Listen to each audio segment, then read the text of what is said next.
Hello, you're tuned into Grady Hooker on Wrestling Roundup, FreeFM 89.0. So we'll start it off with this day in history. Quite a few events happened this day in history. There was a WWE Monday Night Raw in 2004, the main event of which was Chris Jericho and Shelton Benjamin taking on Batista and Randy Orton.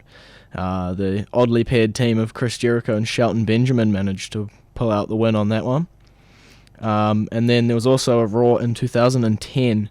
R-Truth took on The Miz for the US Championship. This was a pretty good match where R-Truth managed to gain the US Championship.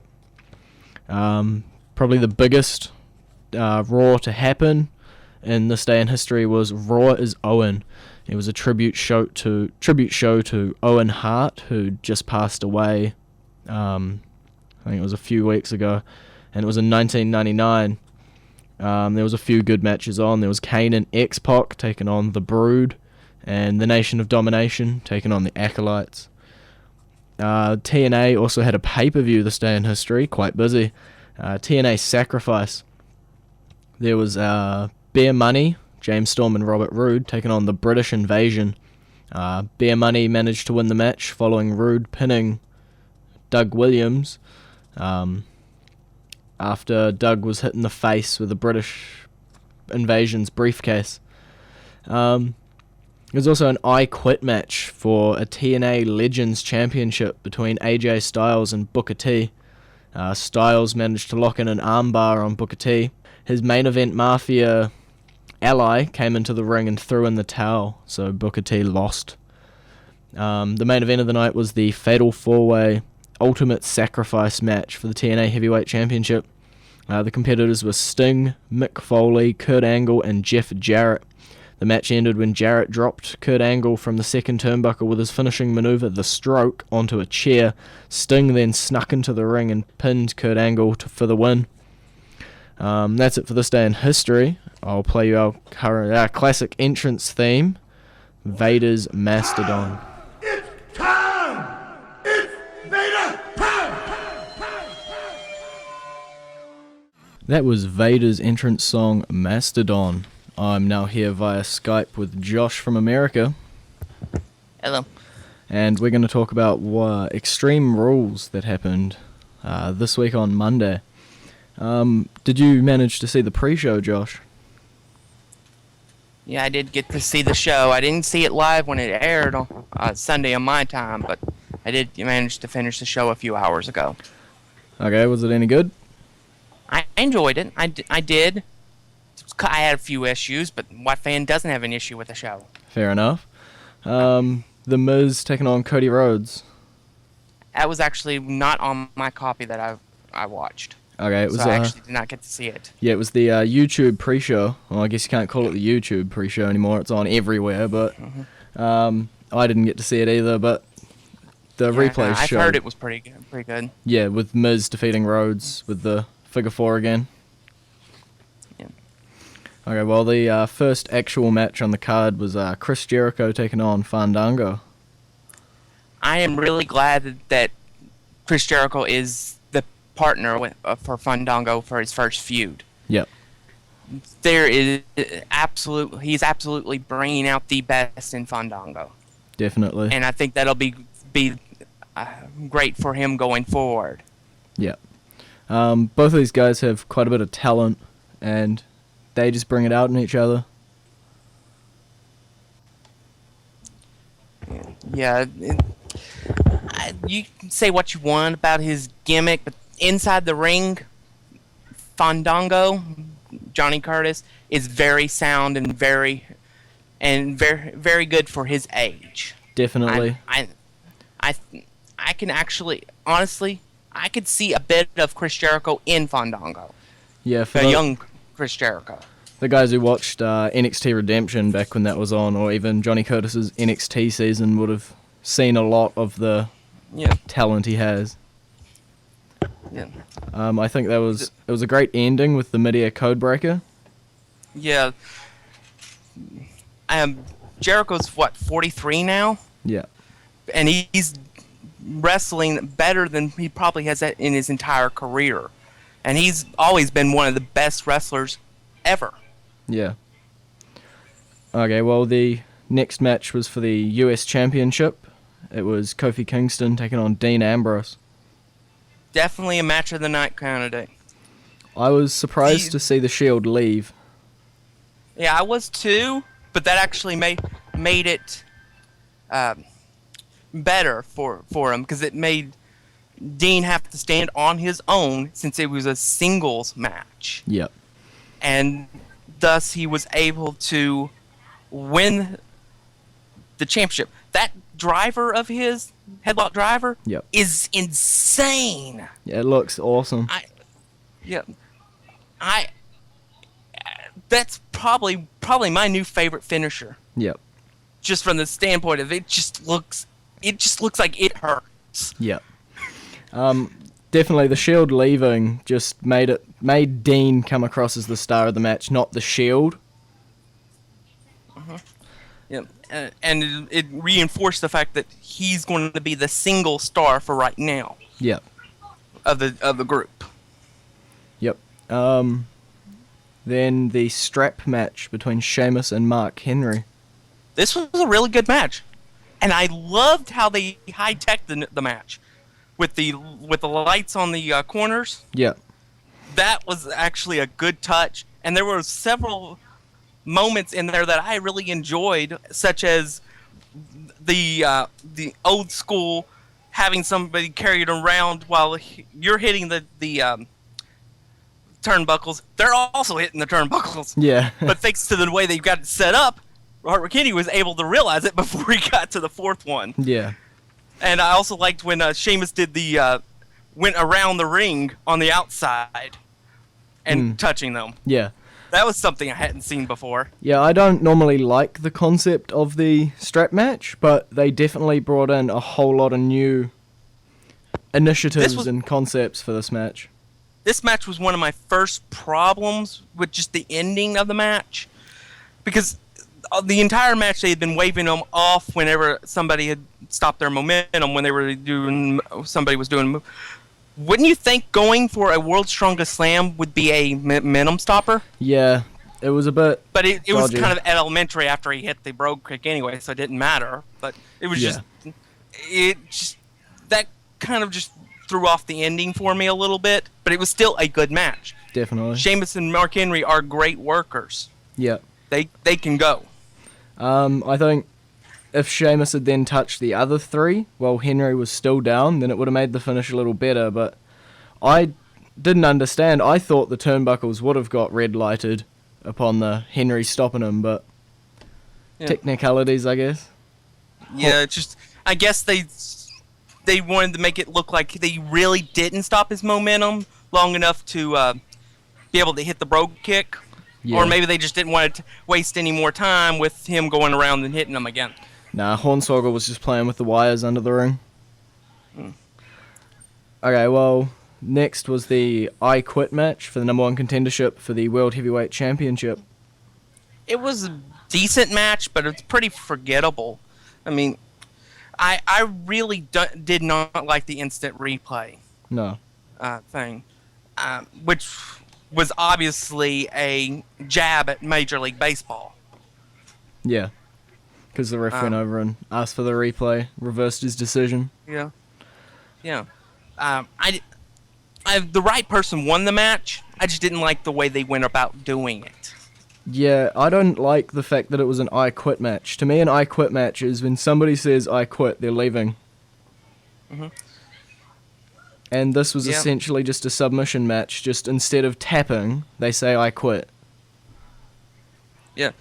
And there was way too much of the referee in the match. Yeah. That's one thing that I had issues with, was that they really put Mike Chioda out there in the front of it, and and referees are meant to be invisible. You're not supposed to notice them. Yeah, I'm pretty sure a while back, I think it was Rey Mysterio taking on Chavo Guerrero in an I Quit match. And it would always be like Guerrero with the microphone up to Rey's mouth, not the ref. Yeah, it's always been, hand me the mic, put it up, and then they would go, I quit, or no! And then you beat more. Okay, For those who didn't see it, Zeb Coulter actually threw in Ricardo's towel. I love the promo that they cut before the match.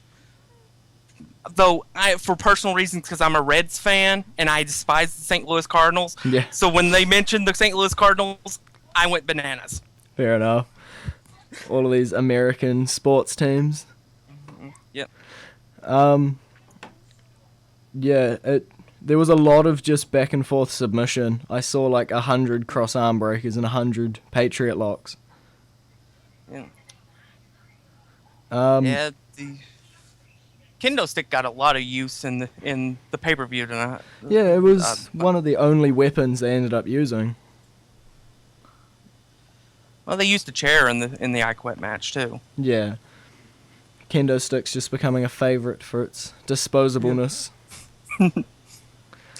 And it always breaks when you want it to, not like a table. I don't know. It took Big Show breaking it over his knee to break the kendo stick. Yeah, Alberto broke one on Swagger's chest with the... But he didn't splinter the way that they would normally do. Yeah. That's what I meant. Right. It was still intact. True. Even though the end came off of it. Okay. Well, in the spirit of Extreme Rules, our current entrance theme of the week is a dude who returned in TNA this week, Abyss and Black Hole.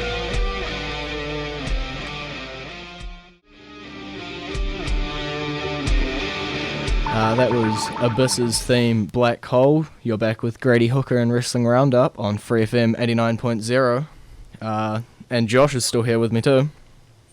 Mm-hmm. What do you think of the Tag Team Tornado Tag match for the Tag Team Championships?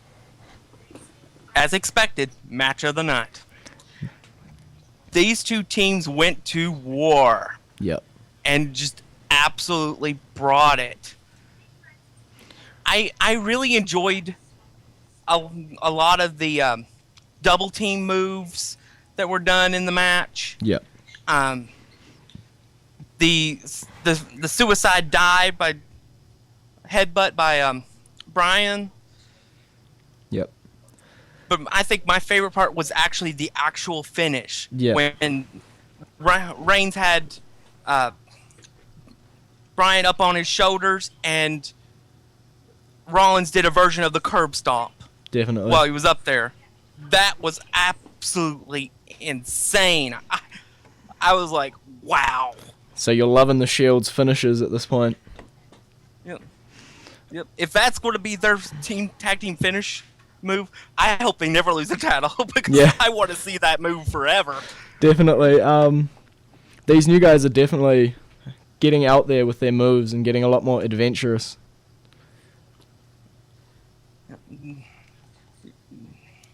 Yeah. It was good to see a 2-on-2 with the Shield, so they didn't have the numbers advantage.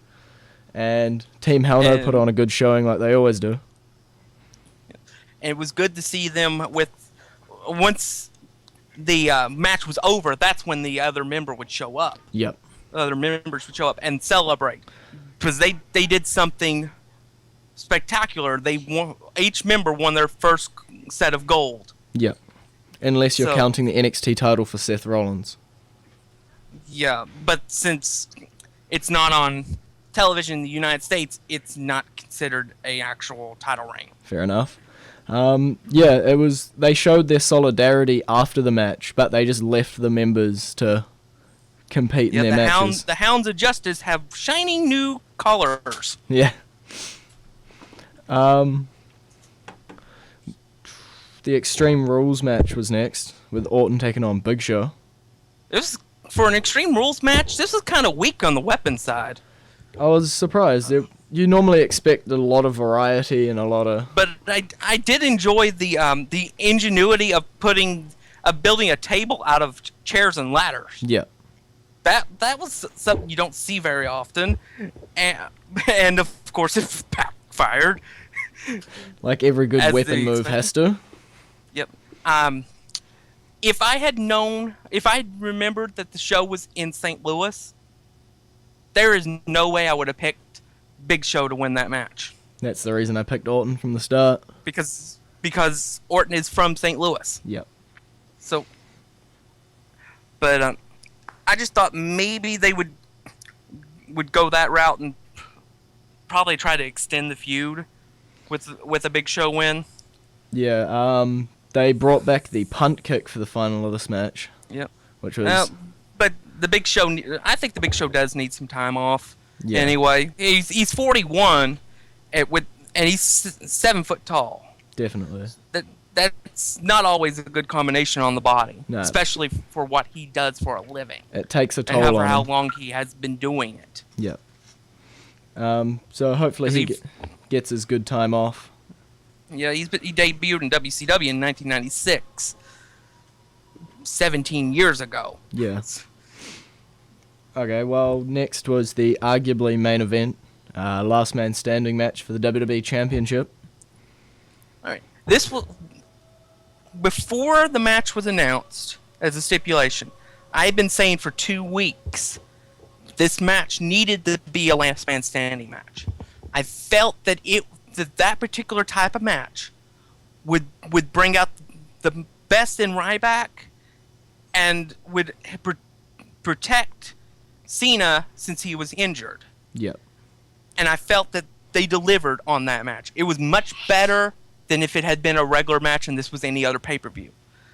Cena and Ryback delivered a great match.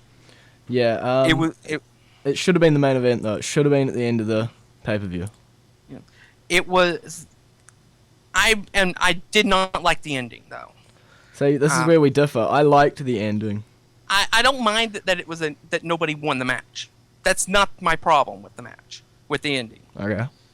Right. My problem is they showed Ryback standing and walking away. How can you have somebody who is standing in a last man standing match not be declared the winner of the match? Yep. What they should have done is one of two things. Either Ryback should have been carted out on a stretcher as well, or they should have done where you tried to done the count, the 10 count, and Ryback almost get up and then fall over. Yep. And then the 10. And then have him stand up and walk away. Yeah, I don't think that match ever technically finished because the ref did never get to 10. No. The referee on Charles Robinson on Twitter said that he didn't do the count because he was so concerned about their health. Good little scapegoat. But then they showed Ryback up. Yeah. And I'm like, oh. I had no problem because that continues the feud over to WWE Payback next month. Yep. So it's a bit. it just went to confirm that they don't have any faith in Ryback as the WWE champion. Fair enough. See, if this match had closed out the pay-per-view, they could have just ended it faded to black with both men still out on the floor. Yeah. What irked me even more was in the post-show, they showed Cena getting up as well. Yeah, they got off the stretcher refusing medical attention. It's classic Cena, but... Well, yeah, it is. We'll have to see where they go from here, but I would expect a more violent match type for the next match. Although that was a violent match. Yeah. It's going to be hard to top it. But yeah, the main event, the last match on the card was the steel cage match between Triple H and Brock Lesnar. They made the match entertaining. I didn't expect it to be. I liked how they showed Brock dominating at first and then him hurting himself and becoming weak. And then needing Paul's help to beat Triple H. Yep. It's not really an ender, though. And it won't surprise me if from that skull shot from the sledgehammer, Yep. if we find out in the next few weeks that Triple H suffered a concussion. Yeah, and the F5 straight after it probably didn't help. In fact, they may do an entire storyline around it where they're his family comes out begging him to retire. Yeah. And then they'd have the whole "this is your life." Yeah. Yeah, it was a okay match to round out the pay-per-view with, but wouldn't have been my first pick or my second.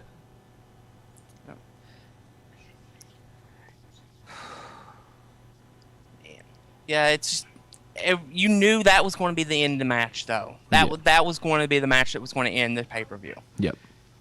I mean, it's the second year in a row that Extreme Rules didn't end with the WWE Championship match. Yep. Was it last year Brock Lesnar defeating Cena? It was Cena defeating Lesnar. No, okay. The other way around. In the Extreme Rules match.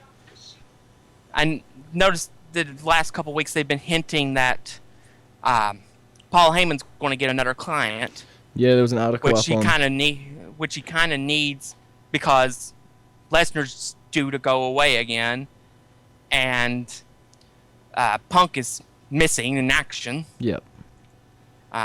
So if I was going to pick somebody to be his third man, I'd probably pick somebody like going off like Brock Lesnar mode, somebody who needs a mouthpiece to be successful, like Ezekiel Jackson. Yeah.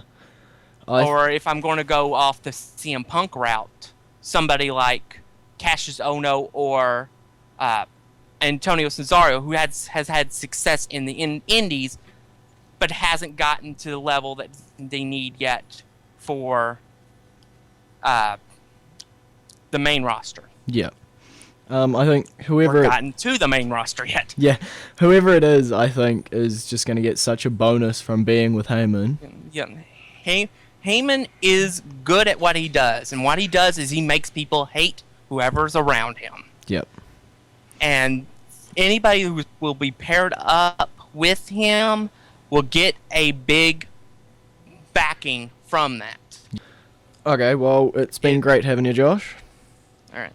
It's been great being on again. Well, the birthdays that happened this week. Again, quite a few superstars had birthdays this week. WWE Hall of Famer class of 1996, Superfly Jimmy Snuka, turned 70.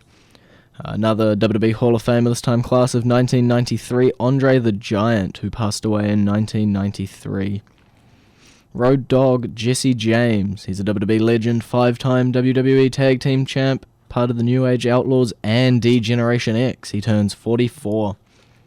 Daniel Bryan, who's a current WWE superstar, he's one half of Team Hell No. He's been with WWE since 2010, and he's turning 31. Isn't that right, Daniel Bryan? No! No! No! No! No! No! No! No! Elijah Burke, you may know him as D'Angelo De Niro, the Pope in TNA, he turns 35. Ashley Massaro, she won the Diva Search in WWE in 2005, and she turns 34. Natalia, current WWE Diva since 2008, she turns 31. Eric Bischoff, former WWE, WCW, and TNA management, he's turning 57. Mr. T made sporadic appearances in WWF and WCW through the 90s and 80s. He's a current actor, and he's turning 60. Well, that's it for this week with Grady Hooker and Wrestling Roundup on FreeFM 89.0. Visit our Facebook page, facebook.com/Wrestling Roundup Radio, or follow us on Twitter at twitter.com/Wrestling R Radio. I'll see you next week.